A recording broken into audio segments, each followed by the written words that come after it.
네, 국민 여러분, 그리고 이 자리에 함께하고 계신 이 전문가 또 패널 여러분 반갑습니다. 분위기가 심각하죠? 심각한 주제일수록 좀 밝은 마음으로 토의하면 좋겠습니다. 사람이 세상을 살아갈 때 의식주가 중요하다고 보통 얘기하죠. 보금자리, 가족과 함께 살아갈 물리적 공간이 좀 편안하고 좀 그야말로 쉽게 활용할 수 있을 정도로 접근이 가능해야 되는데 어느 날부터인가 이게 주거 수단인 동시에 이게 돈을 버는 수단이 됐던 것 같습니다. 뭐 지금도 주택이라고 하는 게 꼭 주거 수단이기보다는 투자 수단이기도 하죠. 뭐 그 기능을 전혀 우리가 무시할 수는 없습니다. 근데 문제는 그 비중이 어느 정도냐, 이게 또 관건이 아닐까 싶습니다. 대한민국 국민들의 자산 보유 현황을 보면 부동산이 가장 많다고 해요. 그리고 객관적 수치로 봤을 때 부동산의 가격, 비중 이런 게 전 세계에서 아마 가장 높은 쪽에 속하지 않을까 싶습니다. 그리고 한때 경험이긴 하지만 이게 이제 좁은 국토에 많은 사람들이 더군다나 또 특정 지역에 집중되다 보니까 부동산 특히 토지는 제한돼 있죠.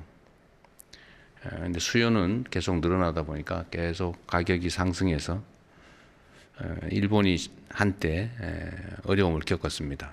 계속 가격이 계속 오르다가 결국 어느 한계점에 이르면서 그게 소위 풍선처럼 터졌다는 거죠. 그래서 지금 뭐 잃어버린 30년, 20년 이런 얘기도 나왔습니다. 우리도 사실은 그 정점을 향해서 달리고 있지 않냐는 그런 걱정을 하는 분들도 꽤 있습니다. 이제 그 어떤 대책이 좀 필요하다라고 하는 게 우리 국민들의 공감대이기도 해요. 그래서 이 문제는 사실 매우 어렵습니다. 모든 정권들이 이 문제를 해결하기 위해서 애를 써왔죠. 근데 묘하게도 국민들 사이에 이런 인식이 생겼습니다. 어떤 유형의 정권이 들어서면 오르더라.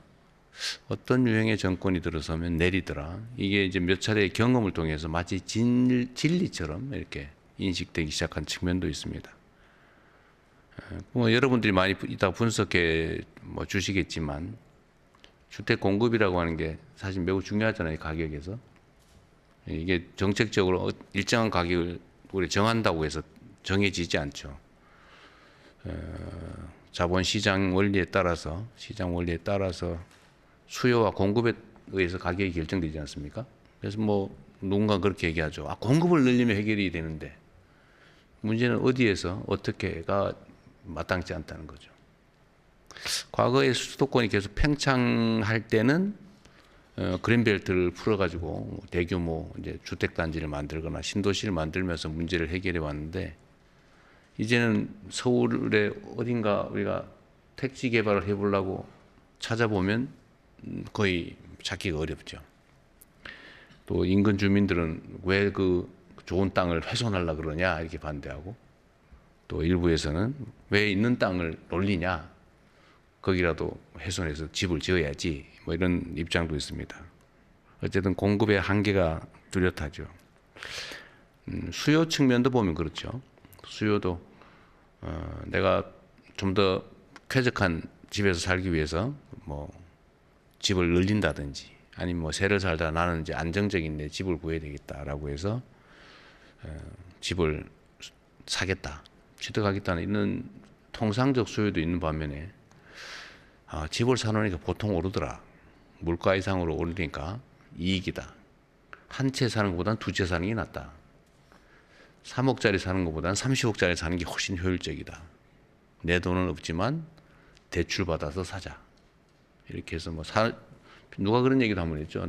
평생 한 채 한 채 사 모으다 보니까 이렇게 됐다. 뭐 이런 얘기도 있었는데 그래서 투자용으로 또는 심하게 얘기하면 투기용으로 사는 경우도 있고 앞으로 혹시 필요할지 모르니까 더 나쁜 상황이 대비해서 미리 사놓자 뭐 이런 가수요들도 있죠. 그래서 그 부동산 가격이 많이 변동하는 것 같습니다. 여기에 이제 간접적으로 영향을 미치는 게 조세 제도죠. 오늘도 아마 집중적으로 논의될 가능성이 많은데 조세 제도라고 하는 것은 국가 재정을 확보하기 위해서 공정하게 국가 구성원 모두에게 부담하는 재정적 부담인데 이걸 특정 영역의 수요를 억제하기 위해서 또는 공급을 늘리기 위해서 활용하는 건 약간 예외적인 상황이죠. 조세 제도의 원래 목적에서 사실은 살짝 벗어난다고 할까? 뭐 그것도 하나의 목적 중에 하나이긴 하지만 주 목적은 아니죠. 그래서 이 조세를 통해서 수요 공급에 관여하는 것이 과연 정당하냐, 또 어느 정도 개입하는 게 온당하냐 이런 논쟁도 있을 것 같습니다. 그 외에도 예를 들면 금융 정책에 대해서도 금융이라고 하는 그런 거죠. 괜히 돈 벌어서 내가 어디에 영업을 위해서 또는 뭐 개인적 관계에 의해서 빌려주거나 이런 것을 국가가 관여하기 쉽지 않습니다.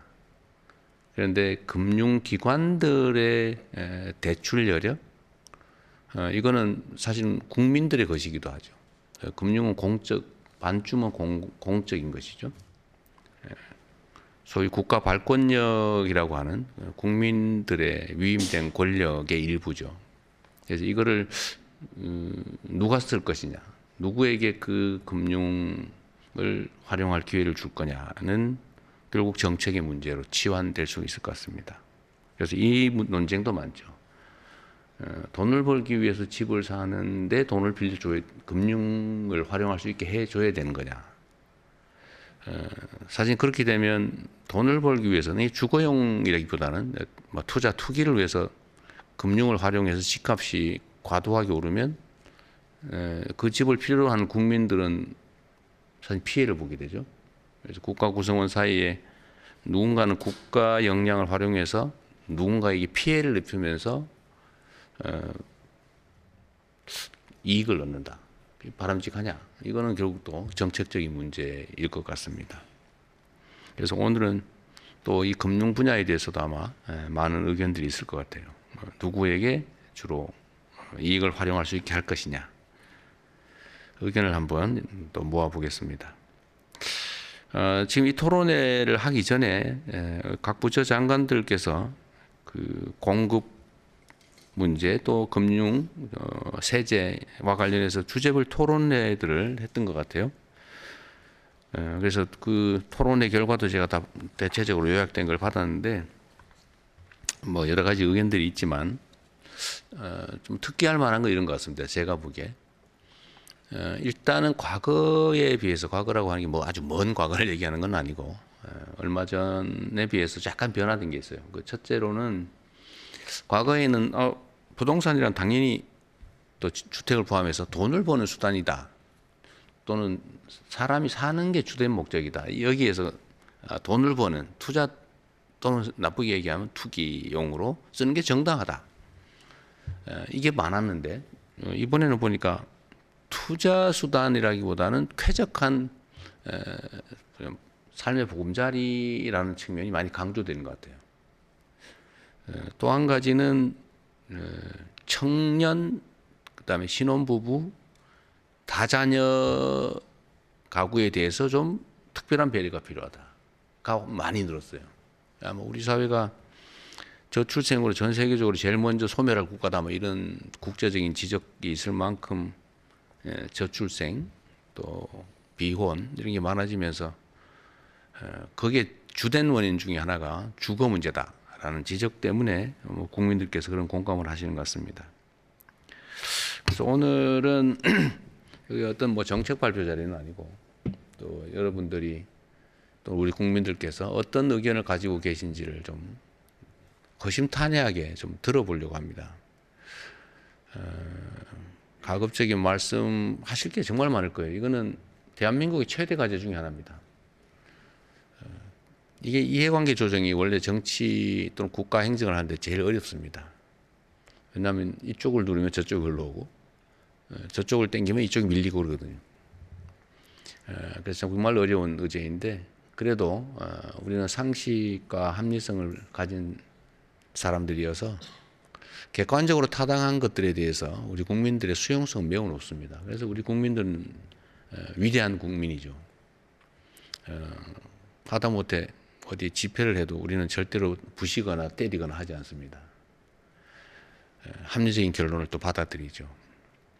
그래서 저는 이 부동산 문제도 물론 어렵긴 합니다만 정부도 최선을 다하고 우리가 또 이 주제에 대해서 허심탄회하게 토론하고 또 상대의 입장을 들어보고 그러다 보면 우리는 일정한 선에 사회적 합의가 가능할 거라고 봐요.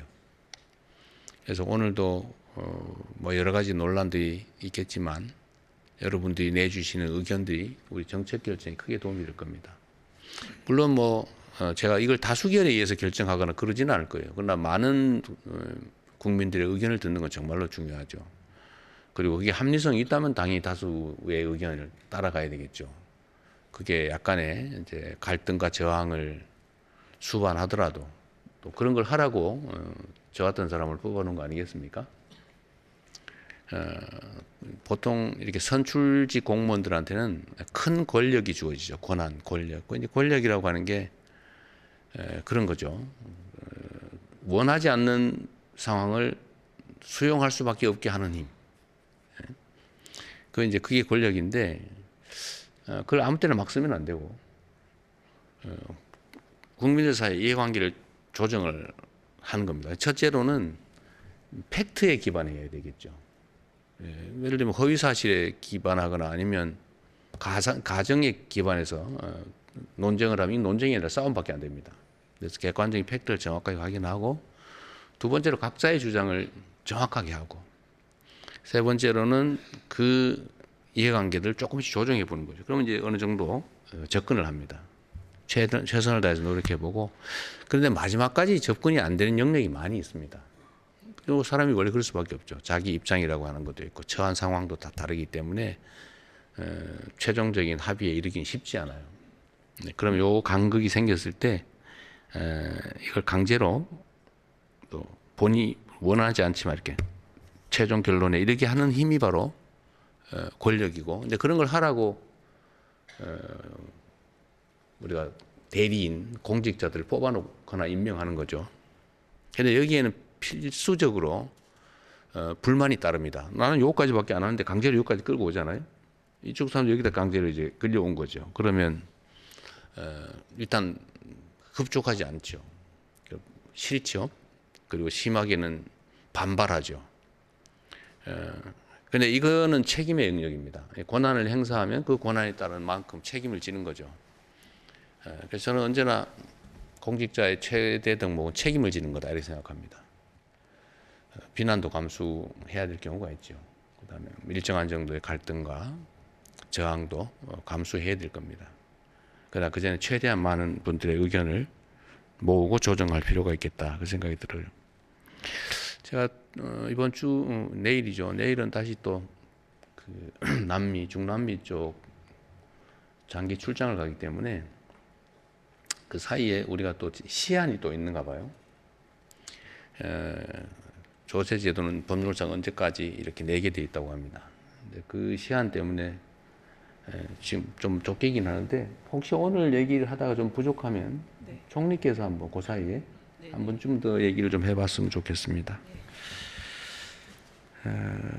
하여튼 오늘 말씀하실 때 가급적이면 요약해 주시면 좋을 것 같아요. 이 부동산 문제는 온 국민의 관심사에서 거의 대부분의 국민들이 전문가들입니다.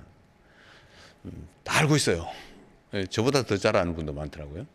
그러니까 대체적으로 아는 내용이기 때문에 이유나 과정이나 논거나 막 자세히 설명하지 않으셔도 주장할 수 있을 겁니다. 그리고 중복된 주장은 조금 더 줄여주시고 가급적이 많은 분들 의견을 듣고 싶어요. 또 입장이 아주 다양한 분들을 오늘 모셨기 때문에 제가 이렇게 보니까 얼굴을 텔레비에서 본 분도 계시고 유튜브에서 본 사람도 있고 아주 다양하십니다. 그래서 각각의 또 특장기들이 있기 때문에 많은 분들 의견을 들어보는 게 좋을 것 같아요. 또 영역도 다양합니다. 입장도 다양하고 그래서 요약해서 좀 해주시면 좋을 것 같아요. 제가 일단 모두에 드릴 말씀은 드렸습니다. 이건 뭐 대한민국 최대 과제에 관한 토론이라 뭐 심각하기도 한데 또 그러나 우리가 뭐 적군도 아니고 또 자기 입장은 좀 편하게 낼 수 있도록 해주시기 바랍니다. 네, 고맙습니다.